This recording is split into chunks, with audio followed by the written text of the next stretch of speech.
Paradip log थाना पक्षरु एक brown sugar व्यवसायी को गिरफ्त करा जायछि। ता निकटरू 9.2 ग्रामर ब्राउन सुगार, गोटे मोबाइल, 1120 टंका और गोटे कला पल्सर गाड़ी जबत करा जायछि। गिरफ अभियुक्त जनक हेले केन्द्रापड़ा जिला मार्साघाई थाना अधीन बड़कूल ग्रामर विश्वनाथ बेहेरा। विश्वनाथ पारादीप 0 पॉइंट निकटरे निज सहयोगी सहित ब्राउन सुगार बिक्री करुवा बेले लॉग थाना एएसआई जीवन लाक्रा पेट्रोलिंग करुवा बेले खबर पाई चढ़ाऊ करथिले। एथिरे विश्वनाथଙ୍କ सहयोगी दौड़ी पळाइथिबा बेले विश्वनाथଙ୍କୁ गिरफ करा जायथिला।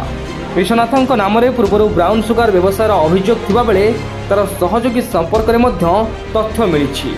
जो 0 पॉइंट छक अछि से छक पाखे गोटे 2 जन लोक गोटे मोटरसाइकल बसचंती एवं पॉलिथिन जरीटे धरिछन एवं ता देहरु पुड़िया सब लोक मानकु बिक्री करछन।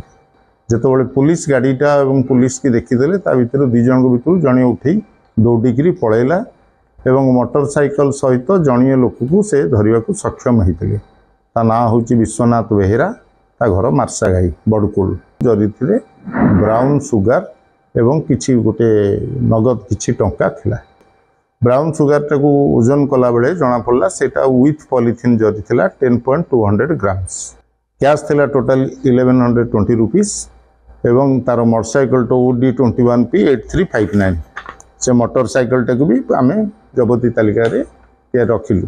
ब्लॉक थाना रे गोटे केस हेछि, case number 43 under section 21B/29(1) NDPS act रे ताकू कोर्ट को फॉरवर्ड करा जाउछि एवं जबती होइतिबा ब्राउन सुगार को मध्य ताकू परीक्षा निरीक्षा करिया पई हमर जो सिस्टम अछि सिस्टम अनुसार पठा जी।